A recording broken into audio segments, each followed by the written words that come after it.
नमस्कार दोस्तों, आरती सौरभ सहदेव चैनल पर आपका एक बार फिर से स्वागत है। तो आज हम फिर से लेकर आए हैं आपके लिए एक नई कहानी। तो आज की कहानी है हमारी दूत का उपहार। तो चलिए दोस्तों, कहानी को हम शुरू करते हैं। एक बार विजयनगर राज्य के राजा कृष्णदेव राय के दरबार में उनके मित्र पड़ोसी राज्य के राजा का दूत संदेश लेकर आया। वह अपने साथ ढेरों उपहार भी लेकर आया जो पड़ोसी राजा ने भिजवाए थे। दूत विजयनगर में 3 दिन तक रुका। इन 3 दिनों में विजयनगर के राज दरबारियों द्वारा उसकी आवभगत में कोई कमी नहीं रखी गई। वापस जाने के दिन जब दूत राजा कृष्णदेव राय से मिलने आया तो उन्होंने भी अपने मित्र को देने के लिए दूत को ढेर सारे उपहार दिए।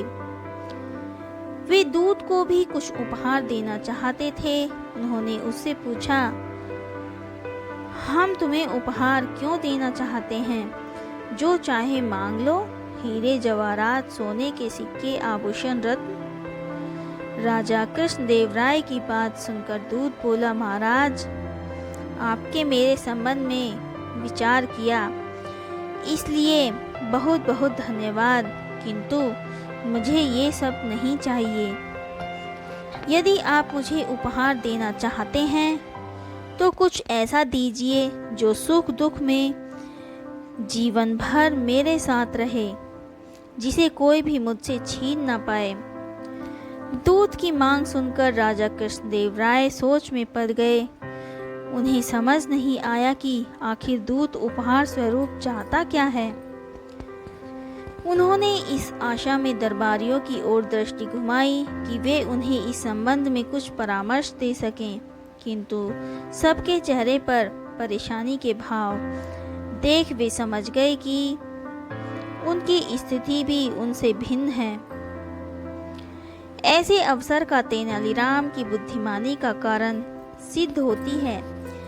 ये सोचकर उन्होंने तेनालीराम से पूछा, तेनालीराम, हमारी आज्ञा है कि दूत के जो मांगा है वह उपहार तुम उन्हें हमारी ओर से दो। अवश्य महाराज। जब आज दोपहर दूत यहाँ से अपने देश के लिए प्रस्थान करेंगे तो वह उपहार उनके साथ होगा, तेनालीराम ने उत्तर दिया। दूत से विदा लेने का समय आया। उसके रथ में राजा के लिए दिए गए सारे उपहार रखवा दिए गए। विदा लेने की घड़ी में दूत राजा कृष्णदेव राय से बोला, महाराज, मुझे आज्ञा दीजिए। आपके अतिथि के लिए बहुत बहुत धन्यवाद, किंतु दुख इस बात का है कि मुझे मेरा उपहार प्राप्त नहीं हुआ है। दूत की बात सुनकर राजा कृष्णदेव राय ने तेनालीराम की ओर देखा और तेनालीराम मुस्कुराते हुए बोला, महाराज, इनका उपहार तो इनके साथ ही है। राजा कृष्णदेव राय दूत सहित वहां से उपस्थित सभी दरबारी आश्चर्य में पड़ गए। तो तेनालीराम दूत से बोला, महाशय, आप पीछे पलट कर देखिए, आपका पुरस्कार आपके साथ है। दूत ने पीछे पलटकर देखा तो उसे कुछ दिखाई नहीं पड़ा। वह बोला, मुझे तो कोई उपहार नहीं दिखाई पड़ा, कहाँ है मेरा उपहार? इस पर तेनालीराम बोला, महाशय, ध्यान से देखिए, आपका उपहार आपके पीछे है और वह गई आपका साया, जो सुख दुख में जीवन भर आपके साथ रहेगा और उसे कोई भी आपसे छीन नहीं पाएगा। यह सुनना था कि राजा कृष्णदेव राय हंसकर दूत भी मुस्कुराया और बोला, महाराज, मैंने तेनालीराम की बुद्धिमानी की बहुत चर्चा सुनी थी। मैं वही आजमाना चाहता था। वाकई तेनालीराम की चतुराई प्रशंसा योग्य है। इसके बाद दूत विदा लेकर वहां से चला गया। राजा कृष्णदेव राय ने तेनालीराम की पीठ थपथपाकर उसकी बुद्धिमानी की दाद दी। सर्दियों का मौसम था। मौसम की मार विजयनगर की प्रजा जुकाम के रूप में झेल रही थी। राजा कृष्णदेव राय भी इससे बच न सके और उन्हें भी जुकाम हो गया। नाक बहने के साथ साथ खांसी से भी उनका बुरा हाल था। राजवैद्य बुलाए गए। राजवैद्य ने महाराज को औषधि दी और परहेज करने का परामर्श दिया। अचार, दही और खट्टे खाद्य पदार्थ खाने की महाराज को मनाही थी, लेकिन महाराज कहाँ मानने वाले थे। उन्होंने सारी चीजें खाना शुरू कर दिया। अब महाराज को कौन समझाता। सब निवेदन करके हार गए, किंतु राजा ने किसी की न सुनी। इस कारण उनकी तबीयत बिगड़ती रही। हारकर राजवैद्य और दरबार के मंत्री तेनालीराम के पास गए और उन्हें समस्या बताते हुए महाराज को किसी तरह समझाने का निवेदन किया। तेनालीराम शाम को महाराज के पास पहुंचे और उन्हें एक औषधि देते हुए बोले, महाराज, आपकी जुकाम और खांसी ठीक करने के लिए मैं एक औषधि लेकर आया हूँ। इस औषधि के साथ आपको परहेज करने की कोई आवश्यकता नहीं है। आप जो चाहे खा सकते हैं। अरे वाह! क्या इसके साथ मैं अचार, दही और खट्टी चीजें भी खा सकता हूँ? महाराज ने पूछा। जी महाराज, तेनालीराम बोला। महाराज बहुत प्रसन्न हुए और उस दिन के बाद से और ज्यादा अचार, दही और खट्टी चीजें खाने लगे। फलस्वरूप उनका स्वास्थ्य और खराब होने लगा। एक सप्ताह बाद जब तेनालीराम उनके पास पहुंचे और उनका हालचाल पूछा तो वे बोले, तेनालीराम, हमारा स्वास्थ्य तो अब पहले से भी ज्यादा खराब हो गया है। जुकाम ज्यों का त्यों है, खांसी भी बनी हुई है। कोई बात नहीं महाराज, आप वह औषधि खाते रहिए, इससे आपको 3 लाभ होंगे। तेनालीराम बोला। कौन से? महाराज ने चौंकते हुए पूछा। पहला ये कि महाराज महल में कभी चोरी नहीं होगी। दूसरा ये कि कोई कभी कुत्ता आपको तंग नहीं करेगा। और तीसरा ये कि आपको बूढ़ा होने का कोई भय नहीं रहेगा।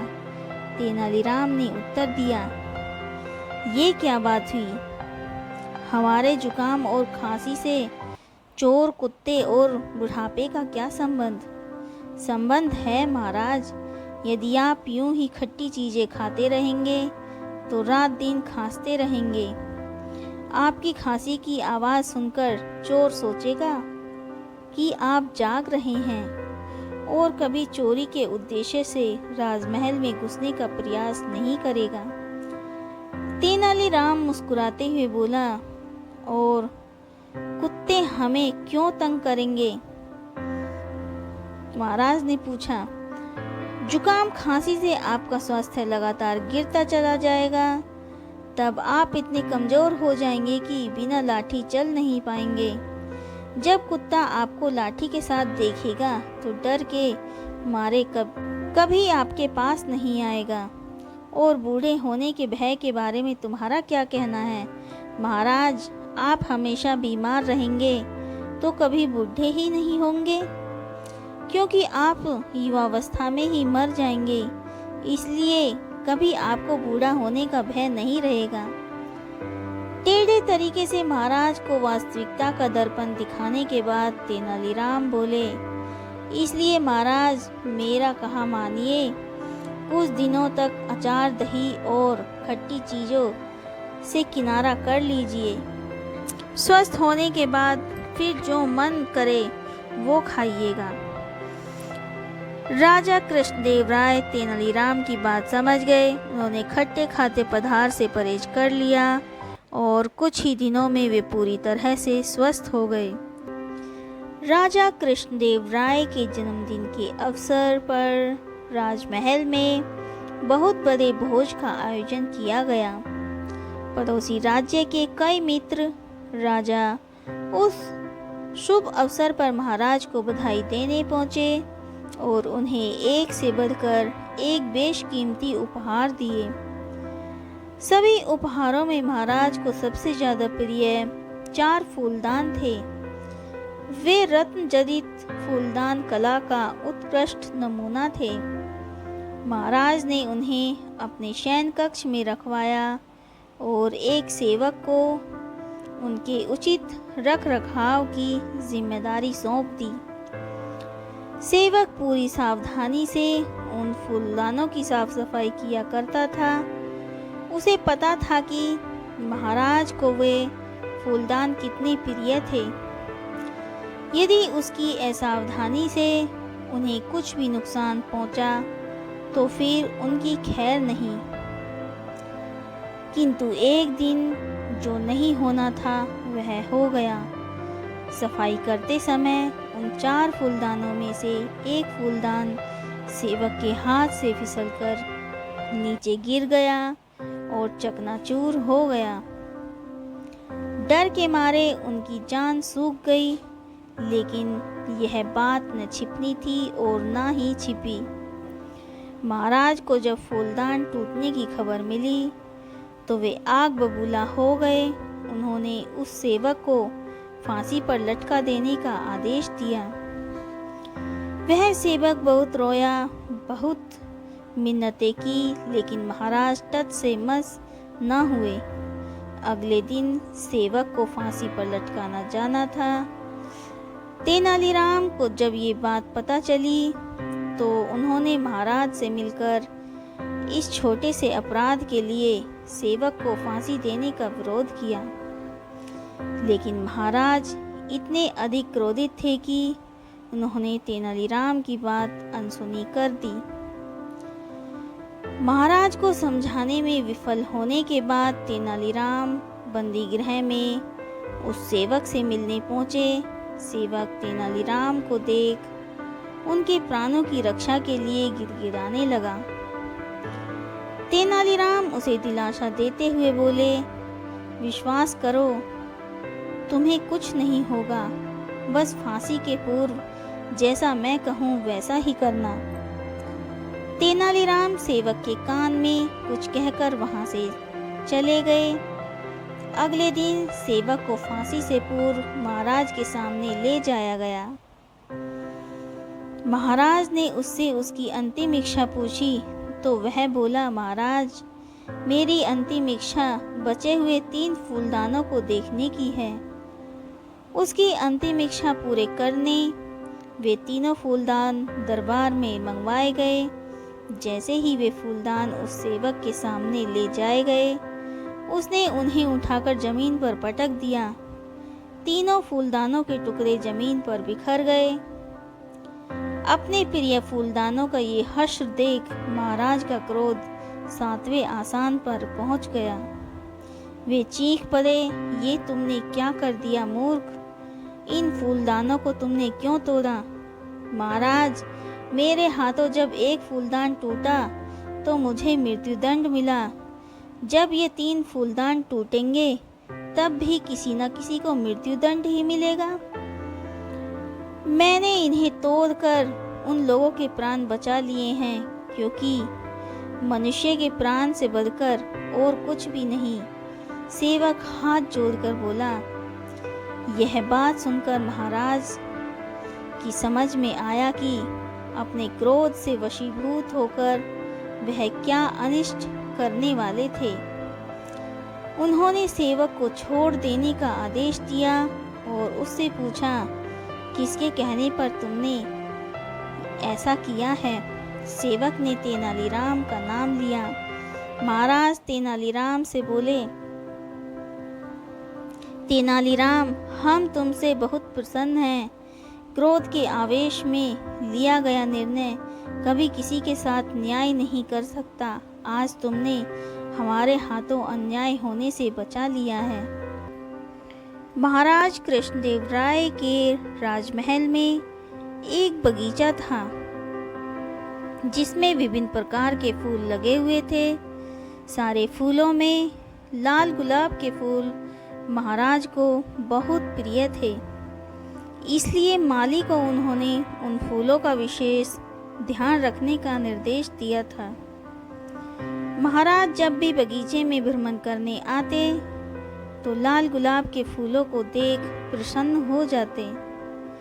एक दिन जब वे बगीचे में भ्रमण के लिए आए तो पाया कि पौधों में लगे लाल गुलाब के फूलों की संख्या कुछ कम है।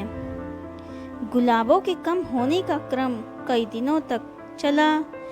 ऐसे में उन्हें संदेह हुआ कि अवश्य कोई लाल गुलाब के फूलों की चोरी कर रहा है।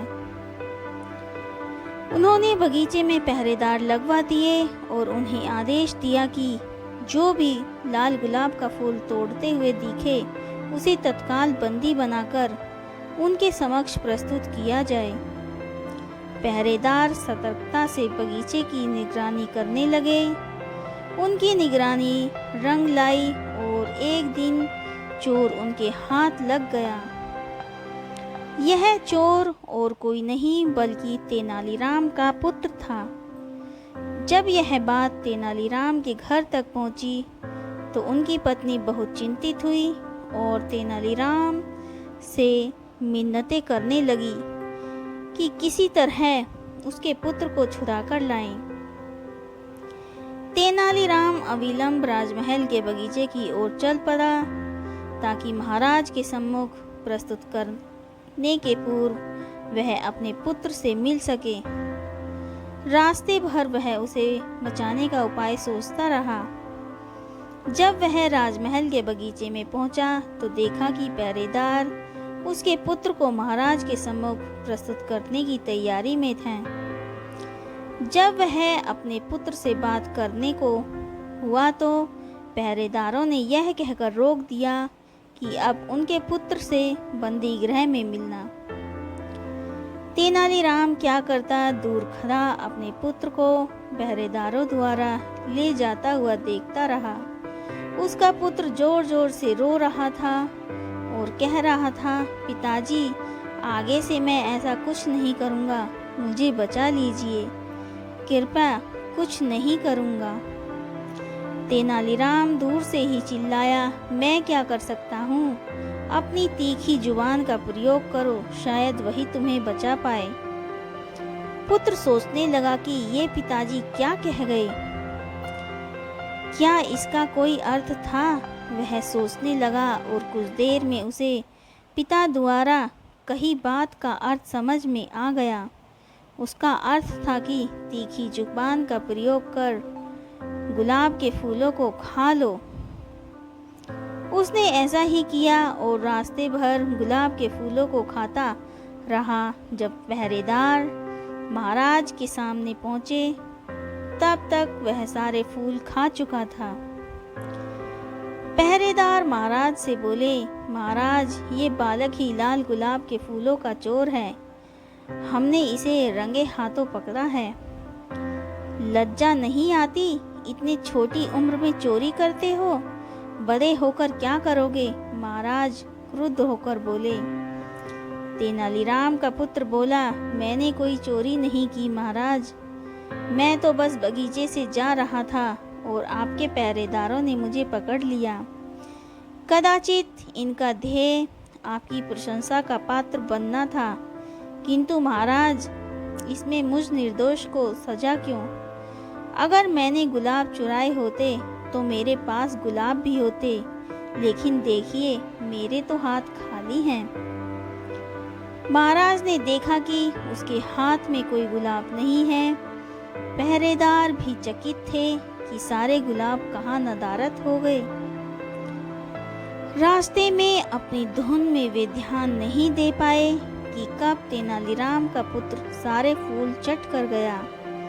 अब बिना किसी प्रमाण के यह साबित करना असंभव था कि वह गुलाब चोर है। महाराज पहरेदारों को फटकारने लगे, एक निर्दोष बालक को तुम कैसे पकड़ लाए? इसे अपराधी सिद्ध करने का क्या प्रमाण है? तुम्हारे पास भविष्य में प्रमाण के साथ चोर को लेकर आना, इसे तत्काल छोड़ दो। तेनालीराम के पुत्र को छोड़ दिया गया। वह घर पहुंचा और अपने माता पिता से क्षमा मांगी और उन्हें वचन दिया कि भविष्य में बिना पूछे कभी किसी बात या किसी कोई वस्तु नहीं लेगा, क्योंकि वह चोरी कहलाती है।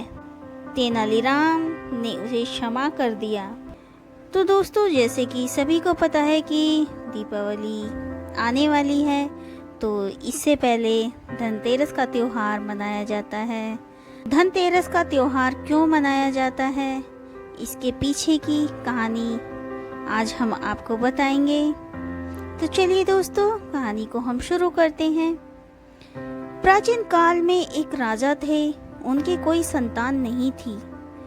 अत्यधिक पूजा अर्चना व मन्नतों के पश्चात देवयोग से उन्हें पुत्र प्राप्ति हुई। ज्योतिषियों ने बालक की कुंडली बनाते समय भविष्यवाणी की कि इस बालक के विवाह के 4 दिन के बाद इसकी मृत्यु हो जाएगी। राजा इस बात को जानकर बहुत दुखी हुए और उन्होंने राजकुमार का भेष बदलवाकर उसे ऐसे स्थान पर भेज दिया जहां किसी स्त्री की परछाई भी ना पड़े, अर्थात न राजकुमार की शादी हो और न वे यमलोक जाएं। संयोगवश उसी ओर से एक राजकुमारी गुजरी और दोनों एक दूसरे को देखकर मोहित हो गए। उन्होंने गंधर्व विवाह कर लिया। विवाह के ठीक 4 दिन पश्चात यमदूत उस राजकुमार के प्राण हरने आ पहुंचे। जब यमदूत राजकुमार के प्राण ले जा रहे थे तो उसकी नवविवाहिता का विलाप सुनकर उनका हृदय भी द्रवित हो उठा, लेकिन वे तो अपने कर्तव्य अनुसार विधि के विधान के आगे असहाय थे। एक यमदूत ने यमराज से द्रवित हो विनती की, कहा, हे यमराज, क्या कोई ऐसा उपाय नहीं है जिससे मनुष्य अकाल मृत्यु के लेख से मुक्त हो जाए? यमराज ने उस दूत को जो उपाय सुझाया वह इस प्रकार था। यमराज ने कहा, कार्तिक कृष्ण पक्ष की रात जो प्राणी मेरे नियमित पूजन करके दीपमाला दक्षिण दिशा की ओर भेंट करेगा, उसके मन में कभी अकाल मृत्यु का भय नहीं रहेगा। यही कारण है कि धनतेरस वाले दिन घर के बाहर दक्षिण दिशा की ओर दीप जलाकर रखे जाते हैं। तो दोस्तों, धनतेरस को मनाने के पीछे बस यही कहानी थी। राजा कृष्णदेव राय समय समय पर तेनालीराम को बहुमूल्य उपहार देते रहते थे। एक बार प्रसन्न होकर राजा ने तेनालीराम को 5 हाथी उपहार में दिए। ऐसे उपहार को पाकर तेनालीराम बहुत परेशान हो गया। निर्धन होने के कारण तेनालीराम 5-5 हाथियों के खर्चों का भार नहीं उठा सकता था, क्योंकि उन्हें खिलाने के लिए बहुत से अनाज की आवश्यकता होती थी। तेनालीराम अपने परिवार का ही ठीक ठाक तरीके से पालन पोषण नहीं कर पाता था, अतः 5 हाथियों का अतिरिक्त व्यय उसके लिए अत्यधिक कठिन था। फिर भी अधिक विरोध किए बिना तेनालीराम हाथियों को शाही उपहार के रूप में स्वीकार कर घर ले आया।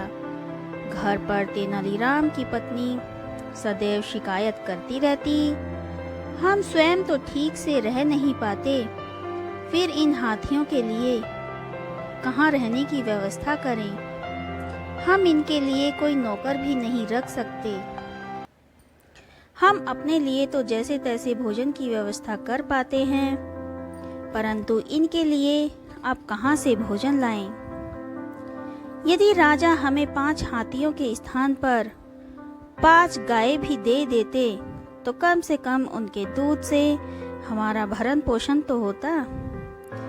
तेनालीराम जानता था कि उसकी पत्नी सत्य कह रही है। कुछ देर सोचने के बाद उसने हाथियों से पीछा छुड़ाने की योजना बना ली। वह उठा और बोला, मैं जल्दी ही वापस आ जाऊंगा, पहले इन हाथियों को देवी काली को समर्पित कर आऊं। तेनालीराम हाथियों को लेकर काली मंदिर गया और वहां उसने उनके माथे पर तिलक लगाया। इसके बाद उसने हाथियों को नगर में घूमने के लिए छोड़ दिया। कुछ दयावान लोग हाथियों को खाना खिला देते, परंतु अधिकतर समय हाथी भूखे ही रहते। साथ ही वे निर्बल हो गए। किसी ने हाथियों की दुर्दशा के विषय में राजा को सूचना दी। राजा हाथियों के प्रति तेनालीराम के इस व्यवहार से अप्रसन्न हो गए। उन्होंने तेनालीराम को दरबार में बुलाया और पूछा, तेनाली, तुमने हाथियों के साथ ऐसा दुर्व्यवहार क्यों किया? तेनालीराम बोला, महाराज, आपने मुझे 5 हाथी उपहार में दिए। उन्हें अस्वीकार करने से आपका अपमान होता। यह सोचकर मैंने उन हाथियों को स्वीकार कर लिया, परंतु यह उपहार मेरे ऊपर एक बोझ बन गया, क्योंकि मैं एक निर्धन व्यक्ति हूँ। मैं 5 हाथियों की देखभाल का अतिरिक्त भार नहीं उठा सकता था, अतः मैंने उन्हें देवी काली को समर्पित कर दिया।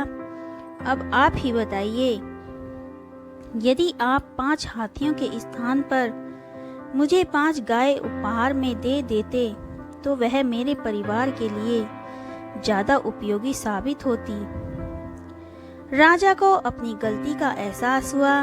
वह बोले, यदि मैं तुम्हें गाय देता तब तुम उनके साथ भी तो ऐसा ही दुर्व्यवहार करते। नहीं महाराज, गाय तो पवित्र जानवर हैं और फिर गाय का दूध मेरे बच्चों के लिए बहुत ही काम आता। उल्टे इसके लिए वे आपको धन्यवाद देते और आपकी दया से मैं गाय के व्यय का भार तो उठा ही सकता था। राजा ने तुरंत आदेश दिया कि तेनालीराम से हाथियों को वापस ले लिया जाए तथा उनके स्थान पर उसे 5 गाय उपहार में दे दी जाएं। प्रतापनगर एक बहुत ही संपन्न राज्य था। वहाँ के राजा बहुत ही प्रतापी थे और प्रजा का पूरा ध्यान रखते थे। राजा ने पूरे जीवन प्रजा की मन से सेवा की, लेकिन अब वह बूढ़े हो चले थे, तो मन में बड़ी द्विधा थी कि उनके बाद राज्य को कौन चलाएगा। राजा साहब के 3 बेटे थे। अब तीनों के एक ही गुरु और एक ही विद्यालय से शिक्षा ली, लेकिन राजा ने निर्णय नहीं कर पा रहे थे कि कौन राज्य के लिए सबसे अच्छा उत्तराधिकारी है। अब राजा ने तीनों बेटों की परीक्षा लेने की सोची। एक दिन राजा ने सुबह सुबह सभी पुत्रों को बुलाया और उन सबको एक एक बोरी गेहूं देते हुए कहा कि मैं और तुम्हारी माता तीर्थ यात्रा पर जा रहे हैं। हमें वापस आने में कम से कम 1 वर्ष लग जाएगा। तुम तीनों की ये जिम्मेदारी है कि अपने हिस्से के गेहूं को संभाल के रखना और जब मैं वापस लौटूं तो तुमको ये गेहूं की बोरी मुझे वापस लौटानी है। ऐसा कहकर राजा और रानी तीर्थ यात्रा पर चले गए। सबसे बड़े बेटे ने सोचा कि ये गेहूं की बोरी पिताजी को वापस लौटानी है, तो इसे मैं तिजोरी में बंद कर देता हूँ। जब पिताजी आएंगे तो वापस दे दूंगा। यही सोचकर उसने गेहूं की बोरी तिजोरी में रखवा दी ताकि एक दाना भी इधर उधर ना हो। दूसरे बेटे ने सोचा कि तिजोरी में तो गेहूं सड़ जाएंगे, मैं इन गेहूं को खेत में डलवा देता हूँ, जिससे गेहूं की अच्छी फसल होगी और पिताजी को एक बोरी की बजाय कई बोरी गेहूं दे सकूंगा। अब उसने ना गेहूं के लिए अच्छा खेत देखा और ना ही अच्छी उपजाऊ जमीन देखी और ना ही खेत की घास फूस को साफ कराया। बस ऐसे ही एक बंजर जमीन पर गेहूं डलवा दिए और कभी उनकी देखभाल करने नहीं गया। उसे लगा कि अब अपने आप फसल आ जाएगी। तीसरा बेटा ज़्यादा समझदार था। उसने अपने मित्र के साथ मिलकर एक अच्छा खेत देखा जो बहुत उपजाऊ था। फिर उसकी मिट्टी बदलवाई, वहाँ घास फूस की सफाई कराई और फिर विधि अनुसार गेहूं के दाने खेत में बो दिए। पूरी लगन और मेहनत से खेत की हिफाजत की, समय पर खाद पानी सब कुछ दिया। साल भर बाद पहली फसल आई। उसने फिर से उसे बोया और अन्न उपजा। खेत खलिहान लहलाने लगा। राजा यही कोई 3 वर्ष बाद वापस आया। तीनों पुत्रों को देखकर बड़ी प्रसन्नता हुई। साथ ही साथ मन में इच्छा थी कि ये जानने की बेटों ने गेहूं के साथ क्या किया है। पहले पुत्र ने जैसे ही तिजोरी खोल के दिखाई, अंदर से बहुत बुरी बदबू आ रही थी। सब कुछ सड़कर राख हो चुका था।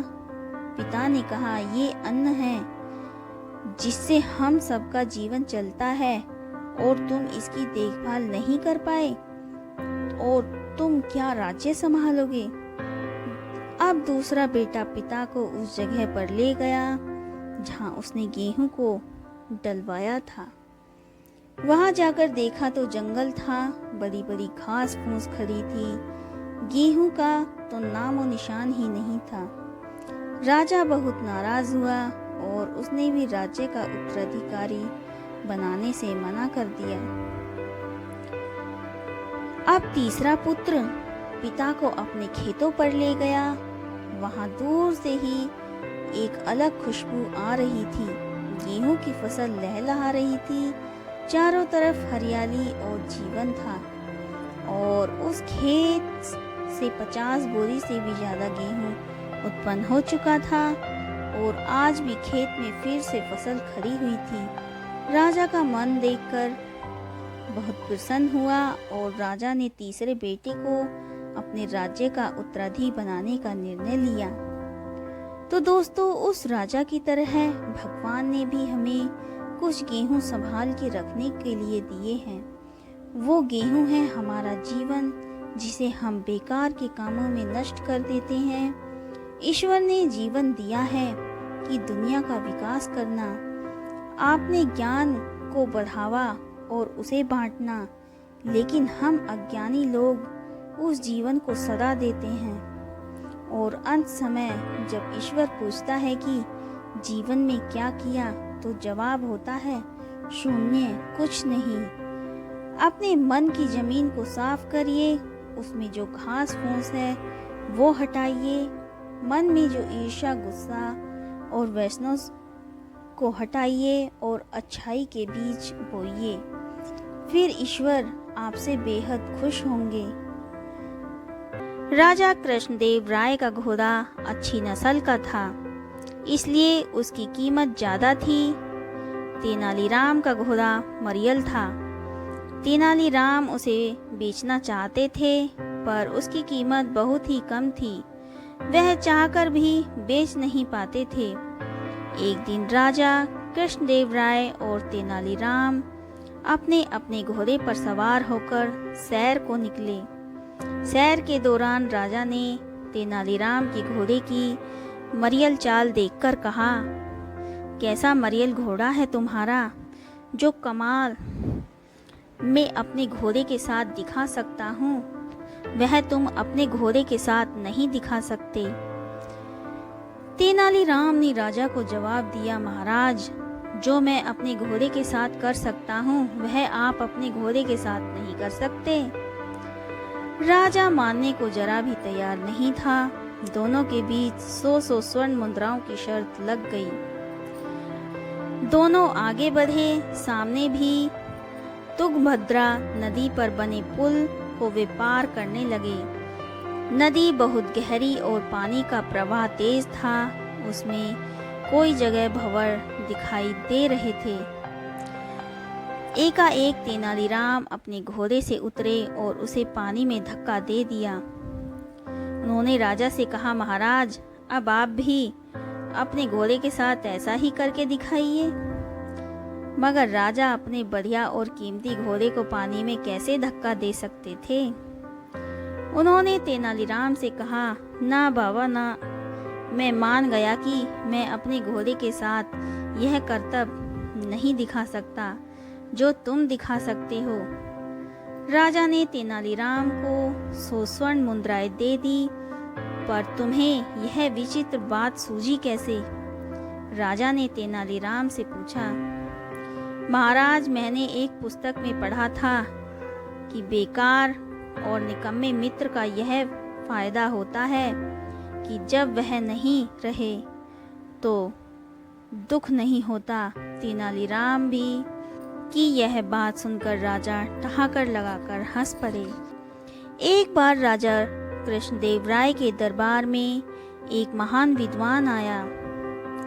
उसने वहां दरबार में उपस्थित सभी विद्वानों को चुनौती दी कि पूरे विश्व में उनके समान कोई बुद्धिमान व विद्वान नहीं है।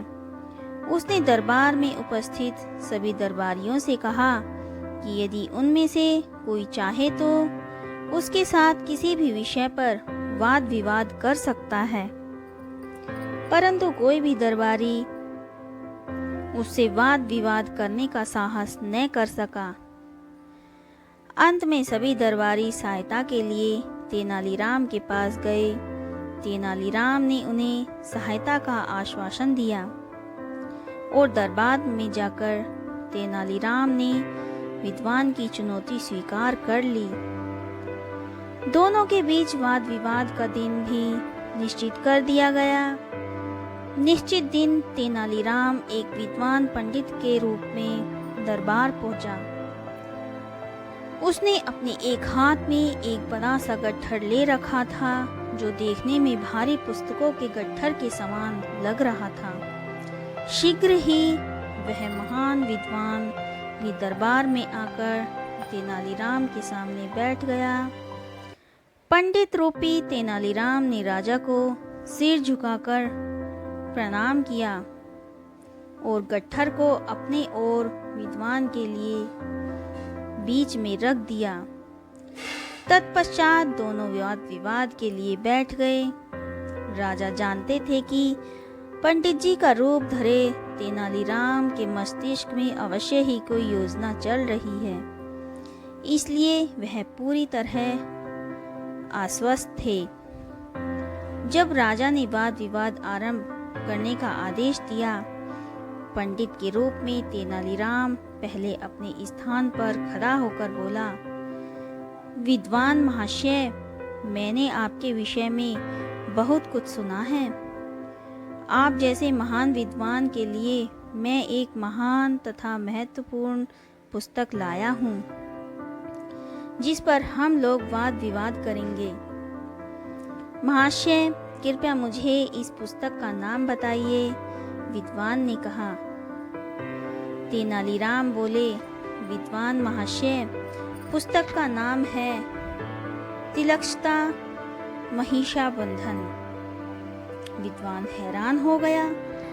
अपने पूरे जीवन में उसने इस नाम की कोई पुस्तक ना तो सुनी थी और ना ही कभी पढ़ी थी।